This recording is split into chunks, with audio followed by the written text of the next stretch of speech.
Gaji graduan menyedihkan. Ibarat mencurah garam pada luka. Itulah yang dilakukan oleh Menteri Ekonomi Datuk Seri Mustafa Mohamed dan Menteri Sumber Manusia Datuk Seri M. Saravanan. Paling balang sekali ialah kedua-dua menteri ini merupakan menteri yang bertanggungjawab untuk menjaga ekonomi dan pekerjaan yang merupakan isu penting kepada rakyat. Ketika ini, saya ingin katakan dengan tegas bahawa bekerja dengan gaji yang rendah serendah RM1,000 adalah sama teruk dengan tidak bekerja langsung kepada anak muda. Menurut beliau, mengambil pekerjaan dengan gaji rendah berbanding kelayakan, pengalaman dan juga keperluan ekonomi seseorang boleh ditaktifkan sebagai pekerjaan di bawah potensi atau guna tenaga tidak penuh atau underemployment.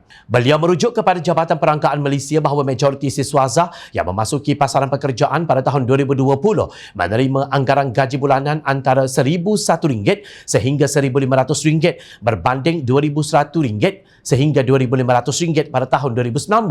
Kata Steven, gaji permulaan siswaza telah mengalami penurunan sehingga 50%. Jabatan Perangkaan juga melaporkan bahawa kadar guna tenaga tidak penuh berkaitan kemahiran, yakni siswaza yang terpaksa menjadi pekerja berkemahiran rendah meningkat dari purata 32.7% kepada 36.8% pada suku ketiga tahun 2020.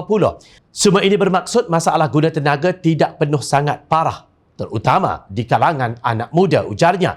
Steven berkata Menteri-Menteri Perikatan Nasional seakan-akan menafikan fakta bahawa kedua-dua pengangguran dan guna tenaga tidak penuh dianggap sebagai faktor negatif untuk ekonomi.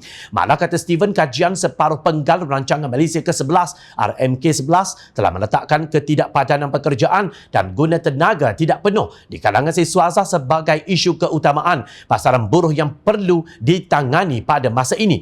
Gaji RM1,000 hingga RM1,500 juga jauh lebih rendah dari pendapatan garis kemiskinan PJK RM2,208 sebulan. Ini bermakna anak muda kini berada dalam keadaan semakin bekerja semakin miskin. Undang-undang gaji minima akan dianggap sebagai singa tidak bertaring.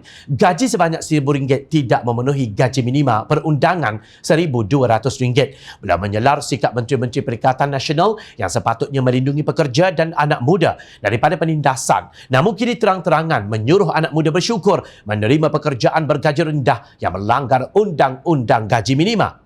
Bekerja dengan gaji tidak setimpal juga boleh menyebabkan kesan psikologi pada anak muda yang bekerja dengan gaji lebih rendah dan tidak dapat memenuhi keperluan ekonomi serta aspirasi kehidupan mereka. Fenomena gaji rendah juga akan menyebabkan persaingan ke bawah atau competition to the bottom dalam pasaran kerja, di mana kesan domino akan membantutkan mutu gaji di semua peringkat. Akhirnya, semua orang akan terkesan dengan masalah gaji rendah ini, kata Steven.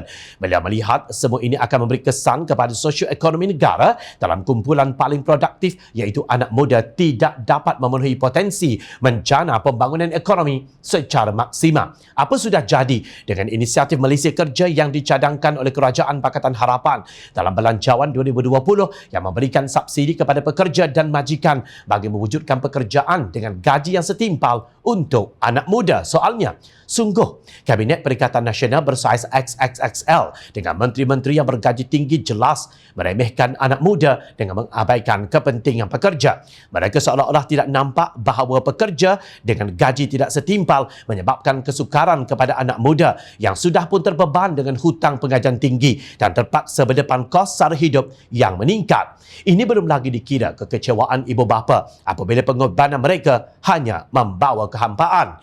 Inikah cara Perikatan Nasional menyelamatkan negara?